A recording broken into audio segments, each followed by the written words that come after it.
नमो अर्हन्ताणं नमो सिद्धाणं नमो आयरीयाणं नमो वज्रायाणं नमो लोय सव्वसाहुडं नमो अरिहन्ताणं नमो सिद्धाणं नमो आयरीयाणं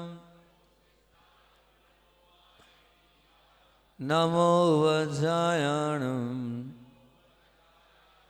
नमो लोय सव्वसाहुडं नमो अरुहन्ताणं नमो सिद्धाणं नमो आयरीयाणं नमो वज्रायाणं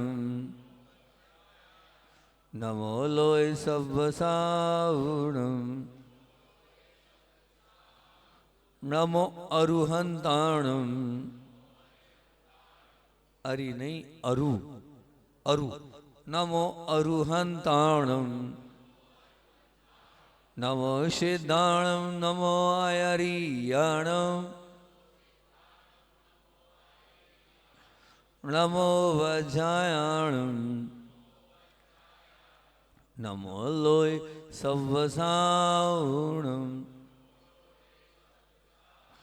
बोलिए देवादिदेव 1008 मूल नायक श्री पांचनाथ भगवान की, परमोपकारी आचार्य भगवान विद्यासागर जी महामुनि राज की, शिक्षा प्रदाता आचार्य भगवान समय सागर जी महामुनि राज की।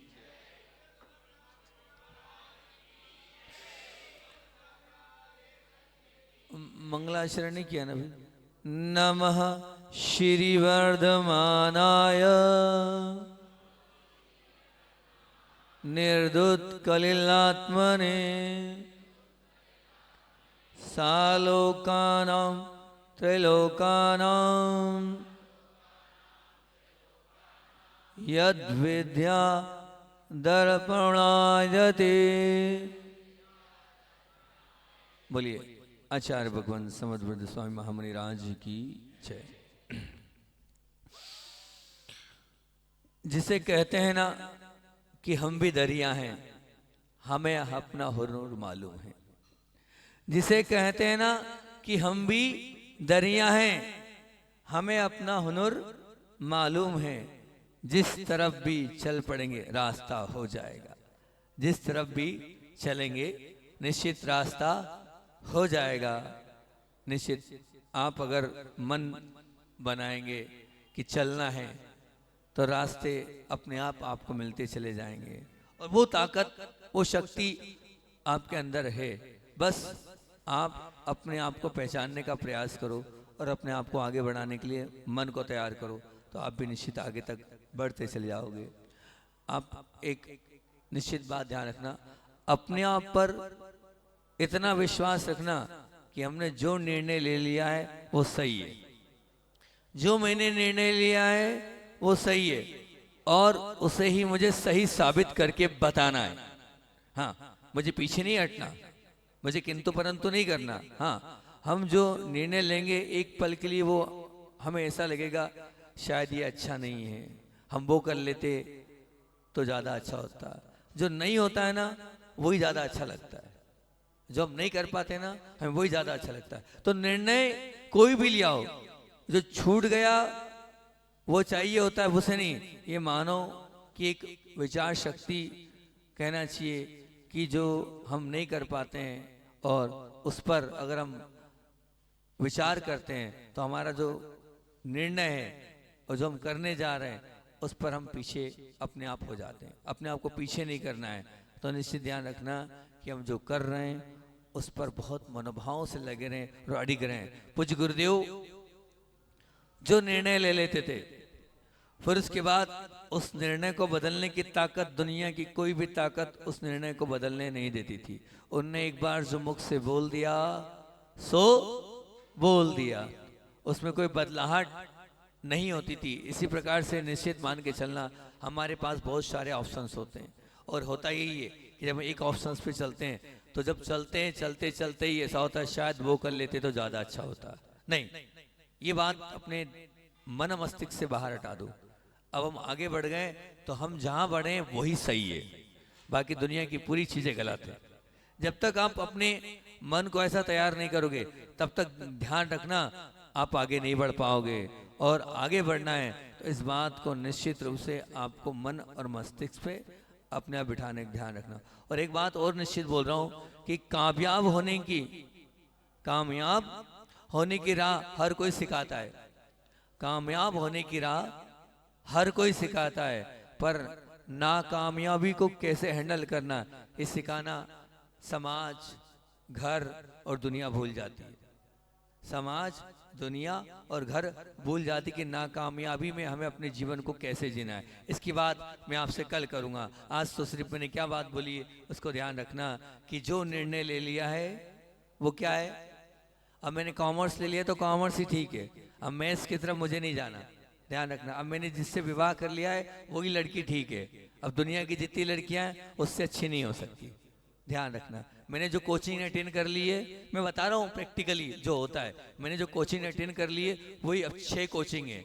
अब ये अरे वो उसमें कर लेता तो बहुत अच्छा रहता, नहीं, मैंने जो कोचिंग अटेंड कर ली है वही ठीक है, मेरा निर्णय फाइनल, इससे अच्छा कुछ नहीं हो सकता। तो जो हमने किया है वो सबसे अच्छा है, उससे अच्छा दुनिया में कोई भी नहीं है, ठीक है ना। तो अब आप लोग बोलना मेरी पत्नी दुनिया की सबसे अच्छी पत्नी है, मेरा पति दुनिया का सबसे अच्छा क्या है, पति है। आपको यही विचार करना है ना, अपनी चॉइस पर कोई किंतु परंतु नहीं करना कि मैंने क्यों कर लिया, क्या कर लिया और क्यों और क्या में हम निश्चित रूप से अपने जीवन को नीचे और गिराते चले जाते हैं।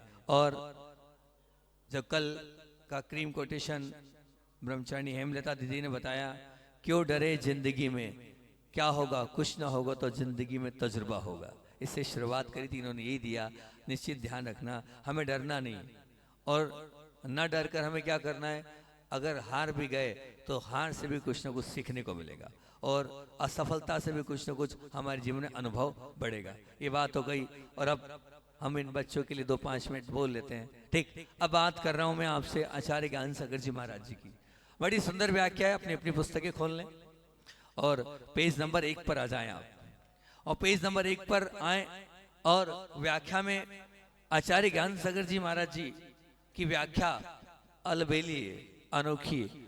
उन्होंने बहुत अच्छी व्याख्या करी है और उनकी व्याख्या को आपके सामने रखता हूं। उन्होंने शुरुआत करी है कि श्री नाम लक्ष्मी का है, श्री नाम का है, लक्ष्मी का है, जो प्राणी मात्र को सुख प्रदान करने वाली है, हाँ, उसे लक्ष्मी कहते हैं। अब पता है आप लक्ष्मी किसको बोलते हो,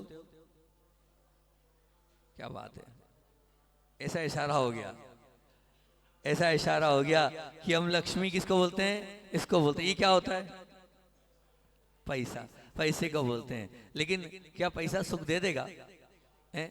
पर यहाँ आचार्य महाराज कह रहे हैं कि नमः श्री वर्धमानाय, श्री का मतलब लक्ष्मी होता है और वो लक्ष्मी प्राणी मात्र को सुख प्रदान करने वाली होती है। और वो लक्ष्मी क्या है, तो आप लोगों की नजर में वो रुपया, पैसा, हीरा, पन्ना, मोती, जवाहरात, ये लक्ष्मी है, परंतु वास्तव में ये जो हीरे जवाहरात एक कंकर पत्थर है, ऐसा आचार्य ज्ञान सागर जी कह रहे हैं। ये एक झांझड़े का पत्थर होता है, झांझरा मतलब ये मारवाड़ी भाषा है ना, मारवाड़ी बैठी हैं, हमारे गुवाहाटी वाले बैठे हैं मारवाड़ी में, झांझड़े का पत्थर है। झांझड़े का पत्थर, क्योंकि ज्ञान सागर जी मारवाड़ी थे, ठीक, तो उन्होंने झांझड़े का पत्थर मतलब झांझड़ा मतलब कोई काम का नहीं, उसका पत्थर बोलते हैं। तो झांझड़े का पत्थर है और एक हीरा है। अब बोले झांझड़े के और हीरे में क्या है, बस हीरा चमकता है और वो झांझड़े का पत्थर वो चमकता नहीं है। तो अब जैसे उसकी चमक पर हम क्या हो जाते हैं, प्रसन्न हो जाते हैं, रीझ जाते हैं और फिर उससे उसकी चमक से प्रेम करने लगते हैं और फिर उसको देखकर ऐसा लगता है कि बस ये बहुत कीमती है।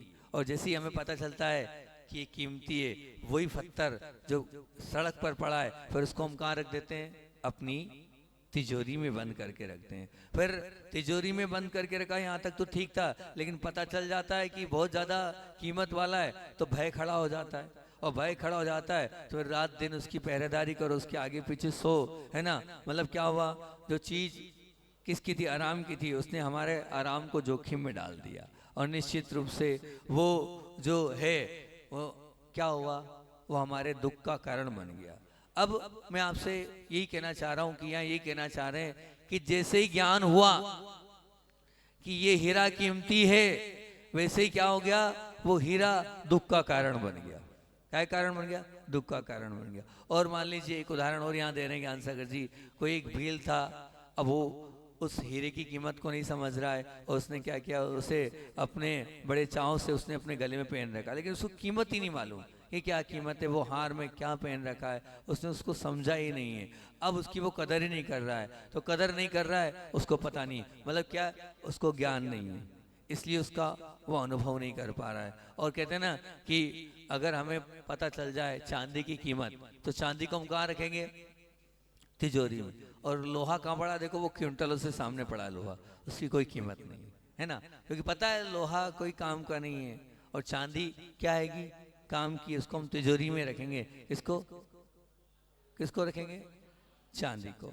और इसी प्रकार लोहा भी काम का है, पता चल जाए किसके लिए, एक बहादुर के पास महाराज जी कह रहे हैं कि वो म्यान और तलवार है, अब क्या करेगा, वो चिपका करेगा, उसको पता है कि लोहा जरूर है लेकिन इस तलवार से मैं अपनी रक्षा करूंगा। और कहा इन्होंने यहाँ पर कि एक घड़ी है जो उस छोटे से लोहे के टुकड़े के कल पुर्जे से बनी है, वो भले छोटी सी है पर क्या हुआ, वो 200 300 500 रुपए की होगी। क्यों, वो पता है कि लोहा का टुकड़ा जरूर है लेकिन इससे क्या हो रहा है, ज्ञान की प्राप्ति हो रही है, तो आप बड़ी महंगे पैसे में भी दे देते हो। तो यहाँ यही कहना चाह रहे हैं। एक और उदाहरण यहाँ पर उन्होंने बहुत अच्छा दिया, उसको भी आपके बीच में रखकर फिर अपनी बात को बोलता हूँ कि यहाँ ज्ञान सागर जी बोल रहे, एक लकड़हारा है और वो जंगल में गया और जंगल में लकड़ी काट रहा था, तो जंगल में उसको एक रत्न दिख गया। उसने सोचा बहुत अच्छा सा दिख रहा है, चलो ले चलते हैं, पत्थर है, गोल गोल सा है, चमकीला है, बड़ा सुहावना है, इसको तो अपन ले चलते हैं, क्या अपने पप्पू के काम आएगा।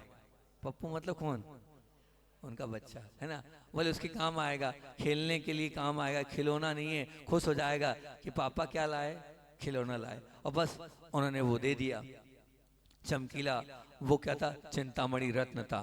क्या था, चिंतामणि। अब जैसे ही घर में वो रत्न आया, बच्चे खेल रहे थे, लेकिन उसका एक बहुत बड़ा फायदा क्या हो गया, बोले वो चमकीला चिंतामणि रत्न, चिंतामणि रत्न ऐसा होता है जो रात में भी चमकता है, रात में भी उसका उजाला जहां रख दो चिंतामणि रत्न को, क्या होता है, चारों तरफ उसका उजाला फैलता चला जाता है। किसका, चिंतामणि रत्न का।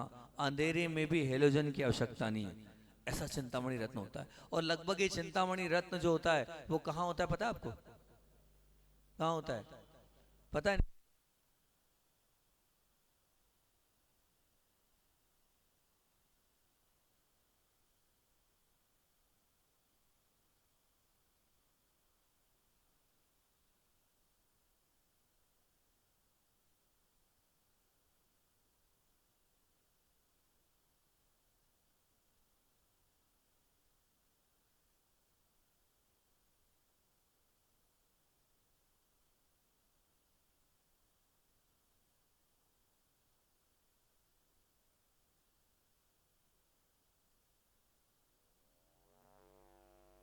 हाँ, और कोई बताएगा,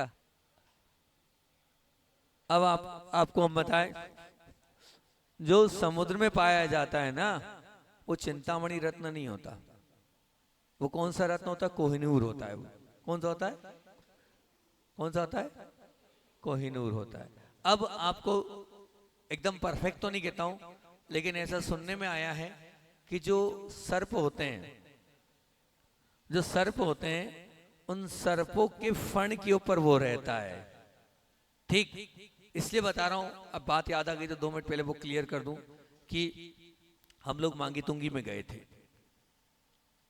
मांगी तुंगी एक ऐसा शाश्वत क्षेत्र है जिस क्षेत्र पर कहना चाहिए, कौन मोक्ष गए पता है आपको, नहीं गए, पता है कौन गए, कौन गए, बलदेव वहां से मोक्ष गए। ठीक, तो वहां पर आपको देखने को मिलेगा बलदेव की पीठ वाले दर्शन। वो ऐसा क्षेत्र है जहां पर कृष्ण जी का क्या हुआ था, मरण हुआ था। ऐसा वो क्षेत्र है और उस क्षेत्र पर हमें जाने का सौभाग्य प्राप्त हुआ मांगी तुंगी में। तो मैं आपको बता रहा हूँ मांगी तुंगी में वहां पर कृष्ण दिवाली कब आती है कि कार्तिक पूर्णिमा, अमावस्या, हाँ सॉरी, कार्तिक अमावस्या आती है ना, तो नहीं दिवाली नहीं, कार्तिक पूर्णिमा की बात है वो, 15 दिन बाद। पूर्णिमा मुझे अच्छे से याद है। कार्तिक पूर्णिमा पर एक अतिशय घटता है, सुनना है नहीं सुना बोलो, थोड़ा सा उस पर याद आ गया है तो वो सुना देता हूँ। आधी बात आज, आधी बात और कभी बताऊंगी, वो पूरा प्रवचन हो जाएगा उसमें अगर सुनो। एक बार तो भी अरुण में सुनाया था मैंने ये वाला। वहां मांगी तुंगी में एक पहाड़ी है और वो जो पहाड़ी है वो सीधी खड़ी है, एक मांगी है और एक तुंगी है। तो वो जो पहाड़ी है वो इतनी खतरनाक पहाड़ी है कि उस पर कोई चढ़ नहीं सकता है। आप कितना ही प्रयास करना, जो लोग क्या बोलते हैं, वो जो वो बोलते हैं ना जो चढ़ने वाले होते हैं उनको क्या बोलते हैं, ट्रेकर, ट्रेकर क्या बोलते हैं वो, ट्रेकर बोलते हैं ना। ट्रेकर लोग भी प्रयास किया लेकिन वो ट्रेकर लोग भी उस पहाड़ी पर नहीं चढ़ पाए, और यहाँ तक कि एक ने चढ़ने का प्रयास किया तो हाथ पैर टूट गए। पर वो खड़ी पहाड़ी है, उस पर चढ़ पाना बहुत टेढ़ी खीड़ और बहुत मुश्किल है। पर जब मैं वहां गया तो वहां जाने के बाद वहां के लोगों ने बोले एक व्यक्ति है जो चतुर्मास स्थापना से निष्ठापन तक, कार्तिक अमावस्या तक साधना करता है। और साधना करने के बाद साधना क्या करता है, जंगल में रहता है। जंगल में क्या करता है, बोले अन्न का त्याग। और बोले वो व्यक्ति जैन नहीं है, लेकिन वो व्यक्ति क्या करता है, पत्तों का और वहीं के उसका रस और जल लेकर 4 महीने रहता है। क्योंकि एक बात ध्यान रखना, 4 महीने रहेगा व्यक्ति चला जाएगा, लेकिन बोले वहीं जड़ी बूटियों के पत्तों का रस और वहीं जो जंगल में पानी मिलता है उस पानी से 4 महीने रहकर मौन पूर्वक साधना और मंत्रों का उच्चारण करता है। और फिर उसके पास एक ऐसी शक्ति आती है, उस शक्ति के माध्यम से ये जो खड़ी चढ़ाई दिख रही है इतने सैकड़ों फीट ऊपर चढ़ाई, उस चढ़ाई पर वो व्यक्ति चढ़ता है। वो चढ़ता ऐसा है कि वहां से उसको सिद्धि मिलती है, जैसे एक बंदर चढ़, एक छिपकली चढ़ती ना, ऐसे कर कर वो हाथ से करके चढ़ जाता है। तो मैंने कहा मुझे विश्वास नहीं है, मुझे विश्वास नहीं है। तो बोले महाराज जी अगर आपको विश्वास नहीं है तो जो 25 साल से 30 साल से चल रहा हम उस व्यक्ति को बुला देते हैं। तो पास के ही गांव में वो व्यक्ति रहते थे। कमेटी मांगी तुंगी कमेटी ने गाड़ी भिजवाई और व्यक्ति सामने आके खड़ा हो गया। और जब सामने आके खड़ा हुआ तो उससे हमारी चर्चा हुई। चर्चा के दौरान जब हमने उनसे बात करी तो हमने कहा आप एक बात बताइए, आप कैसे चढ़ते हैं। तो उन्होंने बताया, बोले महाराज जी मैं 4 महीने मौन रहता हूँ, जंगल में रहता हूँ, ऐसा ऐसा करता हूँ और इस प्रकार से मुझे आज्ञा मिलती है यहाँ के देवताओं की और फिर मैं ऊपर चढ़ता हूँ। तो हमने कहा अच्छा आप एक बताओ कि ऊपर चढ़ने के बाद आपको क्या दिखता है, आप वहाँ क्या मिलता है। बोले एक ही काम होता है, वहाँ एक झंडा है, उस झंडे को मैं पहले गाड़ता हूँ, फिर जैसे ही झंडा गड़ता है, अब सुनना आगे की बात। बोले जैसे ही झंडा गड़ता है एक बहुत बड़ा सांप आता है और बोले वो सांप ऐसा होता है कि अंधेरे में मैं चढ़ता हूँ, रात की बात है और ये काम करता हूँ रात को 11 से 12 बजे के बीच में काम होता है। जब मैं झंडा चढ़ाता हूँ वहाँ पूरा अंधेरा रहता है। जैसे ही वो सर्प आता है तो उसकी उस फणा पर एक बहुत बड़ी मणि है, उस मणि की चमक से वो पूरी पहाड़ी चमकती है। वो पूरा मतलब मेरे ख्याल से वो एरिया होगा, बहुत बड़ा एरिया होगा, वो एरिया पूरा चमकने लगता है। और जब वो एरिया चमकने लगता है तो बस उसी के सहारे वो सर्प आता है, फुफकारता है और मैं जब ध्वजारोहण करता हूँ, ध्वजा चढ़ाता हूँ तो फिर उसके बाद वो मुझे पीछे बोलता है आ जाओ मेरे पीछे। फिर वो आगे आगे चलता है और मैं उसके पीछे पीछे जाता हूँ। और जब मैं उसके पीछे पीछे जाता हूँ तो नीचे की ओर वो एक रास्ता है जो पहाड़ी के अंदर की ओर ले जाता है, वो गुफा है। वो गुफा में जाता हूँ तो आप बहुत ध्यान से सुनना, आश्चर्य तो हो रहा है लेकिन ऐसा क्यों हो रहा है ये मुझे नहीं पता, पंचम घाल का ये अतिशय है या क्या है मुझे नहीं मालूम, लेकिन वो व्यक्ति बोल रहा है तो शायद सच ही होगा, झूठ क्यों बोलेगा वो। फिर बोले वो वहां ले जाता है, वहां ले जाने के बाद क्या होता है, बोले एक मुनिराज मिलते हैं। कौन मिलते हैं? मुनिराज मिलते हैं। और वो जो मुनिराज हैं वो मुनिराज वहां पर बैठे हुए हैं और वो बोलते हैं हाँ चढ़ा लो अर्घ, इशारा करते हैं। तो वहां पर मैं अर्घ चढ़ाता हूँ और देखता हूँ तो अंदर बहुत सारी प्रतिमाएं, वो जो प्रतिमाएं हैं उन प्रतिमाओं में चमक है, ऐसा लगता है जैसे सोने की हो, ऐसा लगता है जैसे हीरे मोती की वो प्रतिमाएं, और वो दर्शन होते हैं। और वो जो महाराज है वहाँ बाहर ही बैठे हैं, मंदिर के बाहर बैठे हैं, अंदर नहीं जा सकता क्योंकि सर्प जो है अंदर जाने नहीं देता। और वहीं पर द्रव्य सामग्री चढ़ी हुई है, रखी हुई है। द्रव्य सामग्री मतलब अष्ट द्रव्य काय की है? बोले वो पाषाण की बने हुए बर्तन की के अंदर वो सामग्री सजी है। और फिर मैं उस सामग्रियों को चढ़ाता हूँ। मैंने कहा आपको कुछ आता है क्या? बोले आता कुछ नहीं है, मुझे अर्घ आदि नहीं आता है, बस वो आदेश आता है तो मैं ऐसे घुमाता हूँ और स्वाहा बोल देता हूँ, और वो सब सामग्रियाँ जो है उन सामग्रियों को चढ़ाता हूँ, दर्शन करता हूँ। और फिर उसके बाद मुझे ज़्यादा देर खड़े रहने को मौका नहीं मिलता है। क्यों? महाराज जी जो रहते हैं वो कहते हैं जाओ, और फिर उसके बाद में उस सामग्री को चढ़ाकर वापस अपनी जहाँ ध्वजारोहण होता है उस स्थान पर आके वहाँ पर बैठ जाता हूँ। अब मैंने पूछा महाराज जी कैसे हैं? बोले दुबले पतले हैं, और बोले जैसे आप हो वैसे ही दुबले पतले हैं, इस प्रकार से वो महाराज हैं। और वो हर बार मिलते हैं। 30 साल से जा रहा हूँ, शायद 30 ही साल है ऐसा लगभग मानना, 30 साल से जा रहा हूँ, वैसी ही काया, वैसा ही कद, वैसा ही रूप, वैसा ही रंग, कोई परिवर्तन नहीं। मैंने कहा कैसी काया है? बोले जैसे आप दुबले हो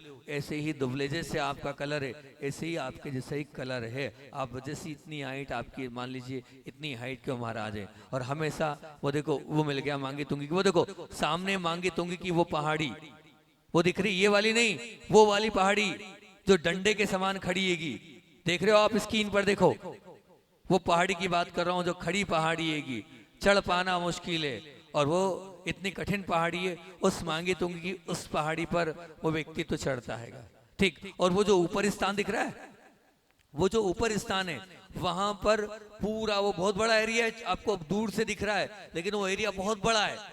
लगभग वो एरिया होना चाहिए, मतलब मेरे ख्याल से हजारों फीट का एरिया होना चाहिए, 1000 बाय 1000 का सर्कल होगा वो जो खंबा वाली पहाड़ी थी उस पहाड़ी पर। अब वो बोलते हैं कि वहां मैं आता हूँ, वहां आने के बाद वो मुनिराज मुझे हर बार दिखते हैं, हर बार मैं अर्घ चढ़ाता हूँ। और फिर उसके बाद जब मैं नीचे आता हूँ तो कैसे आता हूँ? मैंने कहा आप इतनी ऊंची पहाड़ी से, हजारों फीट ऊंची वो पहाड़ी, उस पहाड़ी से नीचे कैसे उतरते हैं? तो बोले एक रील काय की जो धागा सिलते हैं ना, उस रील, हाँ हमारे योग संयोग की बात है, दीपक भाई हमारे साथ थे। दीपक भैया उस समय जिनवाणी वाले हमारे साथ ही थे। क्यों साथ थे? मैंने उनको एक काम सौंपा था, उन्हें वो काम किया था, वो भी बताते तो क्या काम सौंपा था, मुझे विश्वास नहीं हो रहा था इसलिए वो काम सौंपा था। तो रील वो डालते हैं ऊपर से, और रील डालने के बाद वो जो रील है उस रील के सहारे चढ़ के वो नीचे उतरते हैं। मुझे बड़ा आश्चर्य हुआ, मैंने कहा ऐसा कैसे होता है, मैं इन सब चीज़ों को स्वीकार नहीं करता हूँ। और फिर मैंने दीपक भैया से बोला, संदान साहिब से बोला, मुझे ये सब कुछ कहानी झूठी लग रही है, कोई व्यक्ति ऐसा चढ़ता है। तो फिर दीपक भैया से बोला मुझे वो चाहिए डोम कैमरा। तो दीपक भैया ने बोला हम तो महाराज जी अपन तो उधर के हैं, कहाँ से लाए? मैंने कहा मुझे नहीं मालूम, तो मैं डोम कैमरा लाना होगा और मैं उस ऊपर कैमरे डोम कैमरा घूमेगा और मैं देखना चाहता हूँ झंडा है या नहीं है। वो वहां से अपन या नीचे बैठ के स्क्रीन पर लगा कर वो पूरा देखेंगे। तो दीपक भैया ने वहां मदद करी थी और डोम कैमरा हमने भिजवाया। अब डोम कैमरा ऊपर तक गया, जाने के बाद वो जो झंडा है वो दिख गया, वो जो झंडा है वो स्थान हमें डोम कैमरे में दिख गया, और साथ में वो जो पहाड़ी जहां जाते हैं वहां दिख गया। अब जैसे ही कैमरा उधर जाता है वो कैमरा वहीं, मतलब उस सब बहुत तेज हवा है, उस तेज हवा में उनका वो जो डोम कैमरा था वो गिर गया। अब गिर गया तो दूसरे कैमरे बोले महाराज जी अब दूसरा कैमरा हम नहीं भेज सकते, उधर उधर जो है वो बहुत तेज हवा आती है, उधर हम चाहते थे वो जो महाराज जी जिस गुफा में उसका दृश्य हमें देखने को मिल जाए। ये बात तो सत्य सिद्ध हो गई कि वो ध्वजा लगाता है और ध्वजा हमने खुद ने देख ली। इतनी बात तो लाइव देख ली हमने, सब कुछ देख लिया हमने उससे डोम कैमरे से। लेकिन जो डोम कैमरा जो पीछे की ओर जो पहाड़ी में जाकर अंदर जाते हैं और जो गुफा में भगवान जो हैं, जो बता रहा बड़े बड़े आपके जैसे यहाँ भगवान है ऐसे भगवान है, उनके दर्शन होते हैं। और वो दर्शन सिर्फ अंधेरे में चमकीले उस कोहिनी वो जो चिंतामणि रत्न है उससे होते हैं, बोले उसी से होते हैं, बाकी तो अंधेरा रहता है। तो अब वो दर्शन हम नहीं कर पाए। और फिर जब इतनी बात सही लगी तो मैंने कहा निश्चित रूप से सही होगी। अब उस कैमरे को देखे पुनः मैंने बुलवाया उनको, मेरे मन में विचार आया और फिर मैंने 3 बार बुलवाया। 3 बार वो जंग कहीं गांव में रहते थे, वहां आए तो दूसरी बार मैंने उनको बुलवाया और मैंने कहा क्या आप ये बताइए, आपकी बात सत्य सी लग रही है, हमने ऊपर भी वो भिजवा कर देख लिया, वो झंडा तो हमें दिख गया।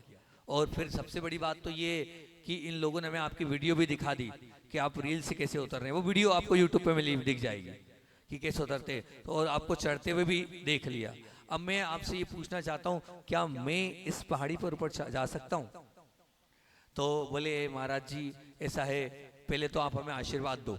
मैंने किस बात का? पिछली बार हम इतने साल से लगातार वहां पर ध्वजा चल रहा है, पिछली बार हम ध्वजा नहीं चढ़ा पाए। मैंने कहा क्या क्या हो गया? बोले पिछली बार ऐसा हुआ था कि हमारे गांव के दूसरे व्यक्ति ने कहा, क्योंकि मैं चढ़ता हूं तो पूरी दुनिया मुझे पूछती है, पूरी दुनिया मुझे पूछती है और मेरे स्पर्श करती कि आप एक बहुत बड़ा काम करते हो। तो उन्हें लगा और उन्होंने कहा इस बार मुझे आदेश मिला है, तो मुझे आदेश मिला है। तो वो चढ़े थे और वो चढ़े थे तो थोड़ी ऊपर गए और नीचे गिर गए, और नीचे गिरे ऑन स्पॉट, वहीं उनका मरण हो गया। अब वो मरण हो गया है तो मरण के पश्चात पिछली बार नहीं जा पाए, इस बार मैंने प्रयास किया तो वही व्यक्ति की आत्मा कह लो या जो कह लो, उन्होंने मुझे ऊपर नहीं चढ़ने दिया। अब आप कुछ ऐसा आशीर्वाद दो कि इस बार मैं जा पाऊं। 2 साल से पहली बार जो सैकड़ों सालों से ध्वजा चढ़ रही थी पूर्णिमा पर, कार्तिक पूर्णिमा, 2 साल से नहीं चढ़ी। पिछली बार उन्होंने नहीं जान दिया और डेथ हो गई थी तो लोग डर गए थे, और इस बार मैं चाह कर भी नहीं चढ़ पाया। मैंने कहा क्या करूं? मैंने चतुर्मास पे साधना भी करी, नहीं कर पाया। आपको ऐसा आशीर्वाद दो कि मैं जा पाऊं। तो मैंने कहा ठीक है जा पाऊं, आपको मैंने आशीर्वाद दिया। फिर मैंने उनसे कहा मेरी भावना है हमें ऊपर जाना है, कुछ ऐसा रास्ता बताओ। तो फिर वो गए और जाने के बाद फिर उन्होंने ये देखो वही पहाड़ी आ गई, देखो यही वो पहाड़ी है जिसकी मैं बात कर रहा हूँ। फिर उन्होंने कहा, बोले ठीक है महाराज जी मैं अब 3 दिन बाद आऊंगा, मुझे साधना करनी होगी, आज्ञा लेनी होगी। उन्होंने आज्ञा ली। आज्ञा लेने के बाद वहां पहुंचे तो वहां पर जब आज्ञा लेने के बाद 3 दिन बाद फिर गाड़ी भेजी, वो आए। उन्होंने कहा महाराज आज्ञा मिल गई है कि आप चल सकते हो, कोई बाधा नहीं। हाँ, मैंने कहा हमें क्या करना होगा? बोले नहीं आपके लिए आज्ञा मिल गई है, पर आप मेरे साथ चलना, आपको कुछ नहीं करना, आप पीछे पीछे मेरे साथ उसके साथ चलना। फिर वापस चला गया। मैंने कहा ठीक कोई बात नहीं, चतुर्मास होता है तो देखते हैं। फिर वापस चले गए तो मेरा भाव हुआ कि जब मैं जा सकता हूं तो सब लोगों को ले जाना है, मैं अकेला क्यों जाऊं। फिर मैंने पुनः उनको वापस बुला, मैंने खबर करी और मैंने कहा हमारी भावना ये है कि हम सबको ले जाना चाहते हैं, क्या सब जा सकते हैं, क्या सीढ़ियां बन सकती है? तो उन्होंने कहा महाराज जी ये तो बहुत टेढ़ी खीरेगी, इसके लिए फिर मुझे 2-3 दिन जंगल में जाना होगा। मैंने कहा ठीक है भैया चले जाओ। फिर वो गए और जाने के बाद उन्होंने जब अगली बार आए तो उन्होंने मुझसे बोले महाराज जी आदेश मिल गया है, लेकिन आदेश ये मिला है सीढ़ियां ऊपर तक आप बना सकते हो। अब आप मानना सीढ़ियां ऊपर तक बनाना करोड़ों का खर्चा, करोड़ों का खर्चा, कोई छोटी मोटी बात नहीं थी इतनी ऊपर तक सीढ़ी बनाना। उसी समय प्रशांत जी मुंबई आए हुए थे और प्रशांत जी मुंबई से मैंने उस रास्ते की पूरी राशि ली थी।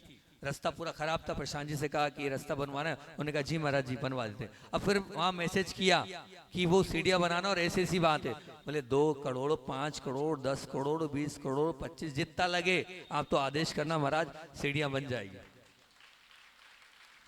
अब सीढ़ियां बनने की बात हो गई। जब उनको बुलाया तो उनने मुझसे कहा, बोले महाराज जी ऐसी आज्ञा मिली हैगी। अब सुनना, उनने ही नहीं मैंने भी पूरा प्रयास किया, वहाँ मांगे तुंगी की पहाड़ी पे मैं जाकर भी ध्यान करने बैठा और मैंने भी अपने हिसाब से आज्ञा ली कि वास्तविकता में हम सीढ़ी बना सकते हैं कि नहीं। और सीढ़ी बनाने का तय हुआ। तब जब सीढ़ी बनाने का तय हुआ तो तय होने के बाद क्या हुआ, वो आए तो उन्होंने एक बात बोल दी, बोले महाराज जी आज्ञा मिल गई है, लेकिन एक ही बात है, जो अखंड ब्रह्मचर्य व्रत का पालन करता होगा वही ऊपर चढ़ सकता है।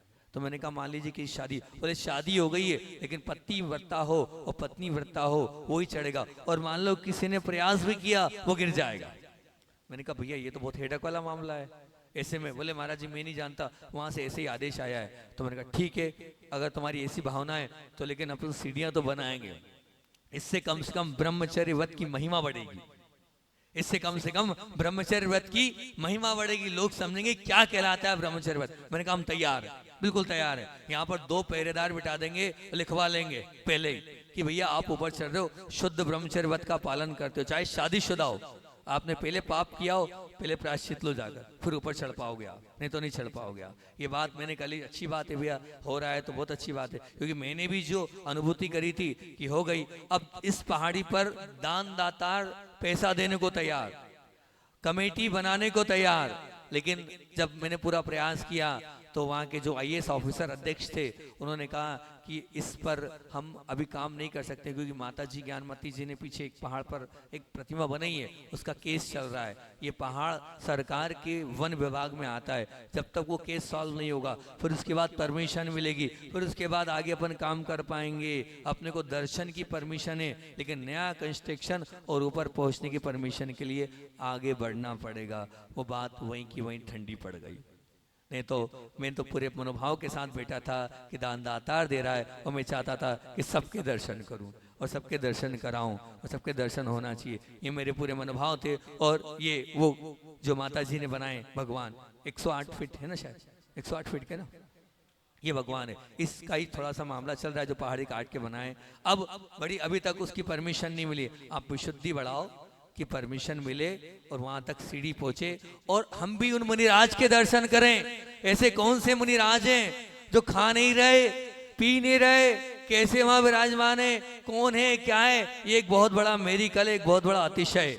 और ऐसी कौन सी प्रतिमाएं जो इस प्रकार की प्रतिमाएं वहां पर विराजमान है, जो चमक रही है? और ऐसा कौन सा सर्प है जिसकी उस पर ऐसी मणि लगी हुई है, और जिस मणि की चमक के माध्यम से वो अंधेरे में भी क्या हो जाता है, उजाला हो जाता है। ये मन में अभी तक बात बैठी हुई है, लेकिन कर हम कुछ नहीं पाए। लेकिन इतना जरूर है कि वहाँ का प्रभाव, मैंने पता है वहाँ की प्रवचन श्रृंखला प्रारंभ करी थी, लगभग 30 प्रवचन किए थे मैंने, और 30 प्रवचन सब अतिशयों कि वहाँ क्या क्या अतिशय घटा, जो मैंने लोगों से सुना, और जो लोगों और भी बहुत लोगों के माध्यम के अलावा भी मैंने पता किया, जो ग्रंथों में लिखा, उन अतिशयों को मैंने मांगी तुंगी की बताया। तो मांगी तुंगी वाले बोले महाराज, आपके प्रवचनों के बाद मांगी तुंगी में, क्योंकि वहां पर एक बात होती है, जिनको बच्चे नहीं होते हैं, पूर्णिमा पर वहां जाते हैं, 5 पूर्णिमा करते हैं, 5 पूर्णिमा में उनको संतान हो जाती है। तो निश्चित वो क्षेत्र सामान्य क्षेत्र नहीं है, अतिशयकारी और पावरफुल क्षेत्र है। वो मैंने खुद ने वहां अनुभव किया है कि मैंने अपने आप को कितना वहां पर अपने आप को, अपनी ऊर्जा को कई गुना, अपने ओरे को कई गुना पाया है। कहाँ? मांगी तुंगी से। तो था तो सही भाव, और आगे रुकूं, लेकिन मांगी तुंगी में ही आचार्य भगवान का आदेश आ गया, इसी समय विहार करना है और आपको पारोला का पंच कल्याणक कराना है। तो वहां से मन नहीं होते हुए भी मुझे गुरु आज्ञा के कारण, क्योंकि उस समय तक आचार्य श्री जी दे रहे नहीं दे रहे, पर आगे रह के आचार्य श्री की आज्ञा आई थी, तो फिर हमने कहा अभी टालना भी नहीं है आज्ञा, है ना। और अभी गुरु जी बोल रहे वो करना, और अपनी भावना भी नहीं रखना है कि मुझे यहीं रहना है। अगर मैं जरा सी बात बोल देता कि नहीं यहीं रहना है, अच्छा बोले मानता नहीं है, अभी आगे दे नहीं रहे थे, अब दे रहे तो मान नहीं रहा है, तुरंत खाली खड़ा। लेकिन अभी भी मन की बात अधूरी है, आज नहीं तो कल, कभी ना कभी तो उस मांगी तुंगी पहाड़ी पर जरूर जाऊंगा, और वो जो भावना है उसको करूंगा। लेकिन अभी एक और कहानी है, वो भी नहीं बताई, समय हो गया है। अगर आपका पुण्य होगा तो जो दूसरी कहानी है, जो वास्तविकता में एक और 7 दरवाजे वाली गुफा है, जो बहुत पीछे, जो जिसमें कि इतनी बड़ी प्रतिमा है, जिसके अंगूठे पर 108 श्रीफल रखे जा सकते हैं, उसको समय हो गया है, उसको अब आगे आपके बीच में उस कहानी को रखूंगा। 5:35 1 मिनट एक्स्ट्रा ही हो गया है हमारा। और अभी तो मुझे बात करनी थी काय की, ज्ञान सागर जी की, लेकिन ज्ञान सागर जी की बात अभी हाल इतनी कर पाऊँ, उसको और एंड कर देता हूँ कि वो चिंतामणि रत्न कैसा था उसको सुन लीजिए, और कि उसके माध्यम से क्या होता था, उजाला हो जाता था। अब ये उजाला हो जाता है, उस गरीब को नहीं मालूम था। उस उजाले से क्या उसका घर का क्या हो रहा था, रात का ईंधन का खर्चा, तेल का खर्चा, जो है घासलेट का खर्चा या घी का खर्चा बचा था, वो खुश। लेकिन उसको जानकारी नहीं है कि क्या है, उसको पता नहीं है। लेकिन एक जौहरी ने बोला, अरे पगले कहाँ तू लकड़ी काटने जा रहा है, ये क्या है चिंतामणि रत्न में, तू जो मांगेगा वो इससे मिल जाएगा। और हुआ यही कि चिंतामणि रत्न जो था, उस चितना में उसने मांगा कमरा दो, उसने मांगा खाने का दो, उसने मांगा कपड़े दो, सब मिल गए। और वो खुश हो गया कि भैया ये क्या ठाठ हो गए मेरे। तो इसका तात्पर्य क्या हुआ, वो हीरा लक्ष्मी नहीं है। लक्ष्मी क्या है? ज्ञान लक्ष्मी है। और ज्ञान लक्ष्मी कैसे, इसको अब आगे की बात कल बताऊंगा मैं, ठीक। और याद रहा तो आगे का भी आप याद दिला दोगे तो वो वाला संस्मरण भी सुना दूंगा। चलिए महाराज जी पास 1 मिनट एक्स्ट्रा हो गया हमारा। महाराज जी के पास पहुंचा दे कैमरा और आप लोग बैठे रहें, उठना नहीं है, आप लोगों को भी प्रश्नों का जवाब देना है। चलिए तो आज की अपन ये